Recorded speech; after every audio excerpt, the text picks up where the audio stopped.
9h07 sur Europe 1, tout de suite on découvre le top 3 des audiences d'hier soir. Numéro 1 TF1 avec un nouvel épisode de Joséphine Ange Gardien.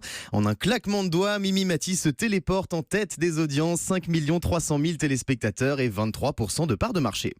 Deuxième M6, c'est un nouveau numéro d'À l'état sauvage. Laure Manodou et Mike Horn ont embarqué 3 200 000 personnes avec eux pour un incroyable voyage au Botswana, capitale du Botswana, Anissa. Ah, c'est Gaborone. Décidément, votre culture n'a aucune limite, Anissa. Allez, troisième France 2 et la série Shades of Blue.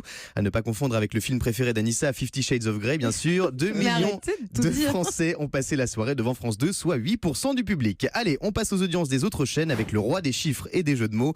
Bonjour Adrien Lemaître. Bonjour Guillaume, bonjour Anissa. Est-ce qu'une Salut chaîne Adrien. dépasse le million de téléspectateurs hier soir? Eh bien, deux chaînes, succès surprise pour France 5 avec ce film de 1978. Les Moissons du ciel culminent à 1,7 million de téléspectateurs, 17% de part de marché pour cette chaîne de la TNT.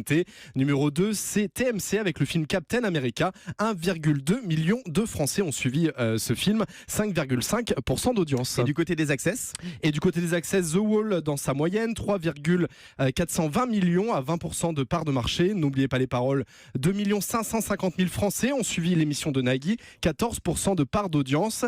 Et du côté des talk-shows, Quotidien qui est en rediffusion cette semaine sur TMC est à seulement 670 000 Français, 12,9% de marché. C'est étonnant de voir Quotidien en rediffusion à quelques jours de la présidentielle. Oui, à 3 semaines de la présidentielle et touche pas à mon poste, bien évidemment. Premier talk-show leader, 1,550 millions, 6,8% de part de marché. Merci beaucoup Adrien Lemaître, on vous retrouve tout à l'heure pour le journal des médias et puis dans quelques instants on sera avec Ayem Nour. Ne bougez pas, à tout de suite sur Europe 1.